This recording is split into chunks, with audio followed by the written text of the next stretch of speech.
the rabbi that came over here was very, very famous here too, Rabbi Abu Haf. So a lot of people, very, very important people, came to this place because it was holy. This was the center of the Kabbalah. Now we're talking about money and we're talking about food. People need to eat. How are they going to eat? From what?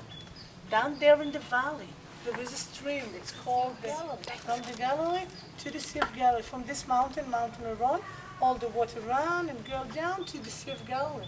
So with that water, they create over here. They used to color clothing, fabric.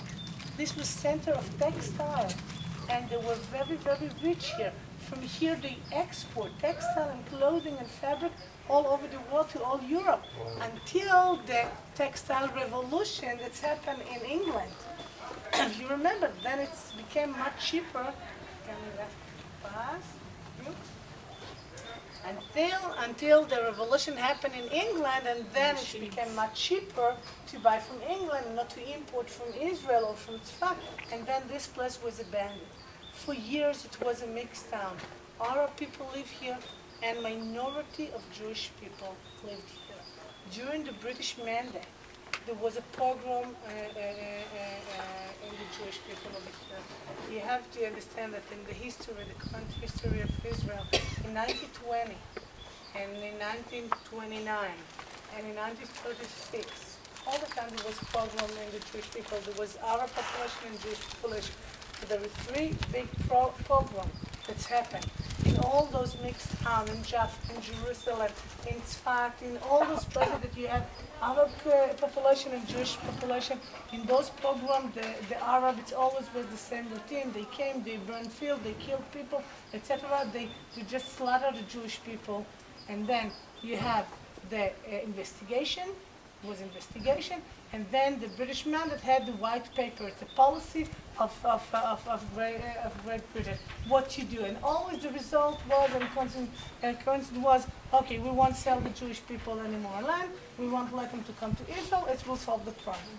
And this all, every time it became worse and worse. The three wave with a big pogrom, and one of the pogroms was one in 1920 to 1921.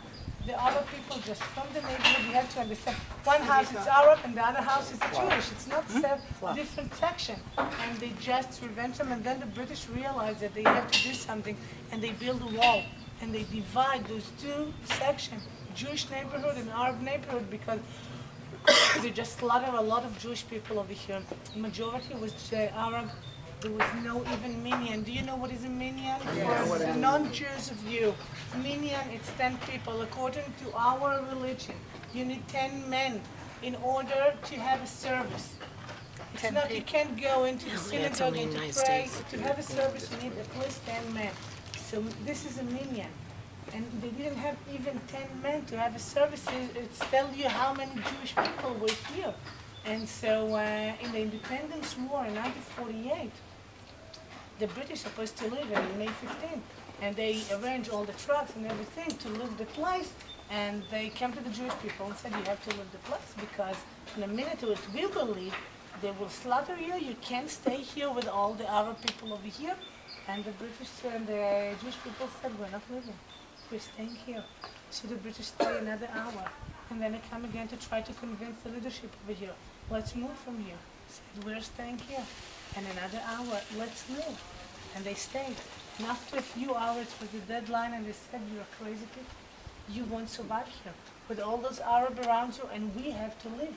The mandate end, and we have to leave. And they left.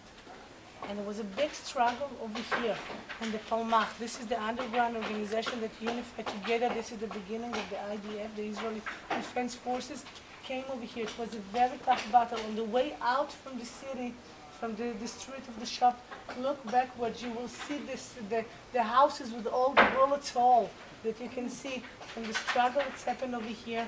And I don't know how we survived, but we survived, and we remain here in Tzfat. And since 1948, the Independence War, this is totally a Jewish town. There are no Arab over here. The religious people that we have over here said that this is a miracle that's happened. We believe that our army came, and so this is what's happened. So the religious found a solution and said, a miracle happened, God help us and send the army, and that's it. So this is the Everybody's solution. happy. And everybody's happy, and we are here. But it's totally a Jewish town. One small story before I take you to the synagogue. Small story about something that's happened here in 1972. 1972. There is a lot of story and mystery about this place. Really, a lot of legends. Some of them you don't know if it's true or not, but this is what's happened in the town. But this is a real story. 1972 was the Olympic game in Munich. Right. We had a few athletes, very, very good athletes that went there. One of the athletes was supposed to go there, I don't remember now his name, but never mind. He's supposed to go there, and he was a fencer. Right. Yeah. So he's supposed to sleep with a Spitzer over there in one of the rooms. Spitzer was one of the one that killed in the Munich in the Olympic game in the terror attack, and he had some dream. He had in his life, he saw one guy with a white beard and white hair coming into his dream and said, "You have to cancel your trip to Europe. You cannot go to the Olympic game."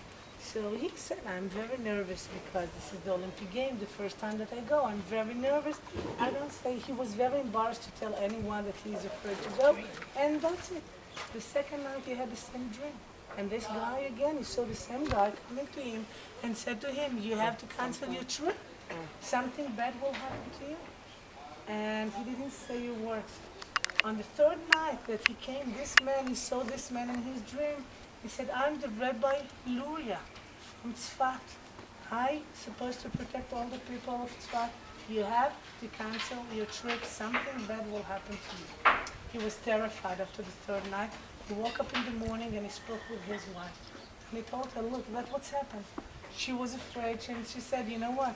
Let's be on the safe side. I know that you wanted so much to go to the Olympic game, but let's cancel the trip. I don't want you to go to the trip." And this man, he was a secular man, not a religious at all. He decided to cancel his trip to the Olympic game. This is the only one, matter of fact, not only one, but the one he survived because of that. What's happened over there in the Olympic game, if you remember, 11 athletes were murdered over there by terrorists in 1972. He's supposed to be in one of the rooms of the people that his partner were killed over there. Since then, he converted and became a very religious man. And he just take the responsibility, take care of the graveyards of this rabbi. Rabbi Luria was very, very important rabbi and very smart guy. He was very young. He was born in Egypt and came here to Israel, and so he is the one that's in charge and take care to clean the graveyard and all the time. He's a very religious person. It's a true story that's happened, but it's one of the mystical and the mystery over here in this town. So this is one of the stories that's happened over here. So do you have any questions before we go?